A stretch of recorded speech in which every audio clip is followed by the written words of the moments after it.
When is this new Enchanter support meta like dying? Is it this? Is what patch? Is it 2611 or what? It's crazy to me that they're doing absolute giga support changes before MSI. That's crazy, no? I think basically what they're doing is they're trying to get rid of range supports. So next patch they're buffing some champs, nerfing some. But they're buffing like Aftershock, Guardian, Heartsteel, Night's Vow, Locket, Zikis, and they're nerfing Dreammaker, Helia, and Eerie. And they're changing Grubs, Hexplate, Mandate, and Static Stick.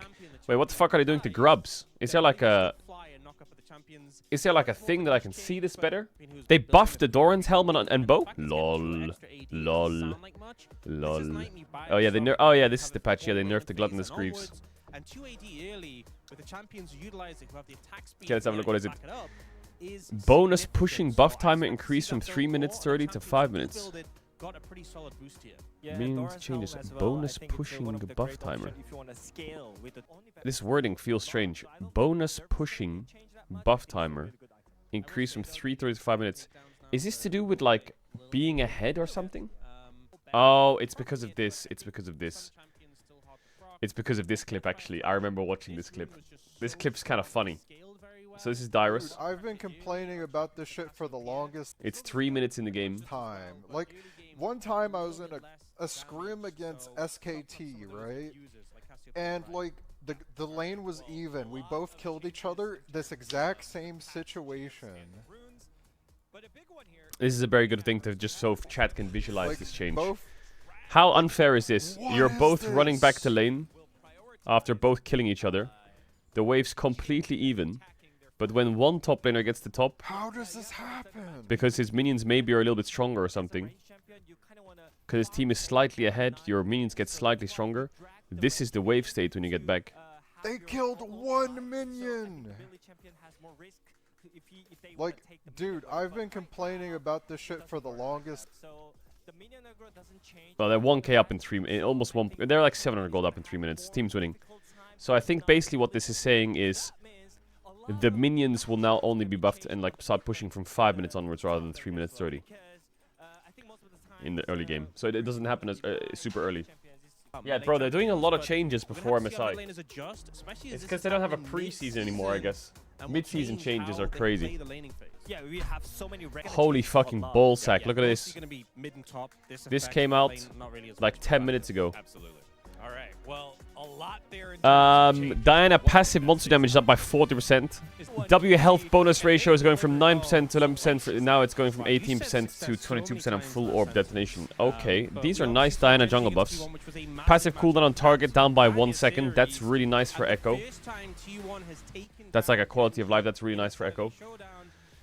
Harmony or Q turret range increased from 530 to 550. Ooh, shit, that's a crazy change. E-vision duration increased from 1 second to 1.25 seconds to resolve edge case with turrets lose vision, don't fire their beam. And wait, so it's to say 530 to 550 and it gets plus 50 versus minions.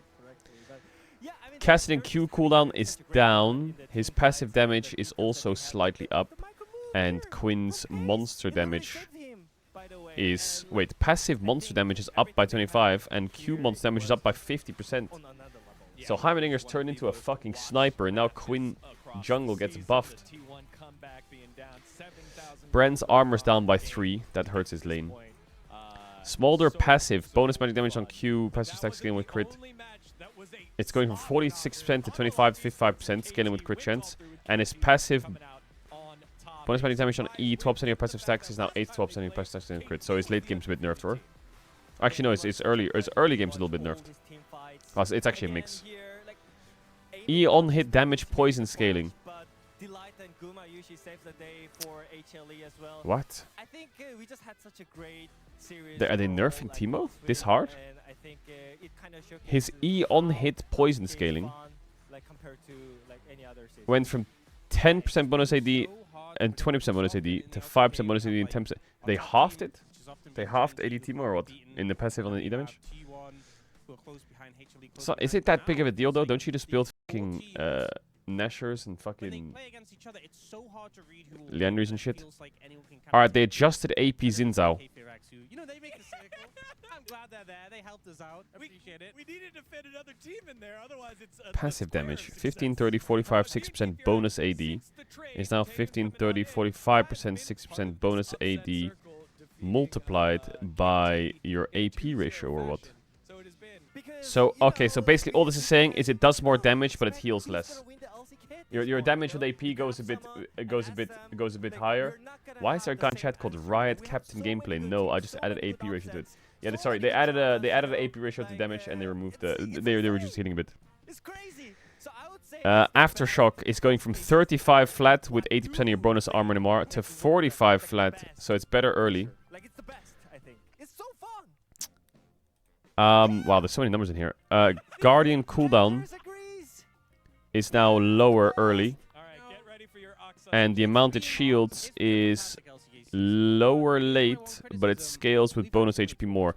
Okay, so they're kind of like buffing a little bit of the early of Aftershock and Guardian usage, but the actual scaling of it later on, for like Guardian for example, is could be a little bit less. I don't know what the 1% bonus HP difference is when it comes to 180 flat and 150 flat. It also has 20% AP, but I'll take that with a grain of salt. That's like okay for like Lulu support, I guess. Heartsteel damage to HP per conversion is 2% increase. Knight's Vow damage reduction is up 2% and healing ratio is up 2%. Locker of the ISR and RMR is up by 5. Zeke's now waits for up to 5 seconds for a valid enemy to be close enough before triggering the storm effect. Okay, I mean these buffs are okay, but they're gonna have to nerf the range support part pretty heavily to make this worth it. The first thing I want to look at is Airy. Shield value is... They are going up against Hanjin Brion and BNK Fearax. The two teams on their heels. The shield value is a little lower early. What the fuck is BPMIS AD? Base per... Yeah, for sure. Eyes on D plus Kia, but also Oh, it's a typo. Oh, so it's the same. So all it's doing is it's losing 10 flat shield. Moonstone, Starlight Grace unique effect no longer double dips in heal and shield power and grievous wounds. Starlight Grace, unique effect, no longer double dips in heal and shield power and grievous wounds. Are you gonna welcome him as a bro leaver? What do you mean double dips? Is that a Giga nerf? I should welcome him as a Brion fan, you know. So I'm not very familiar with the whole I Moonstone double dip. welcome you to be a Hanjin Brion fan. It's a huge nerf to Moonstone. Can we cut his mic off? He's the What do you mean? What does it mean by double dip? Effect no longer double dips in heal, shield power and grievous wounds. So after 2 Is it like to do with the way that it works out how much it's healing based on your heal and shield power and the target having grievous wounds? Oh, I see. The second shield doesn't get multiplied by the shield. Okay, the second shield doesn't get multiplied by the heal and shield power. Okay, so this would like hurt. So this would like hurt Lulu a little bit. I mean, just hurts enchanters.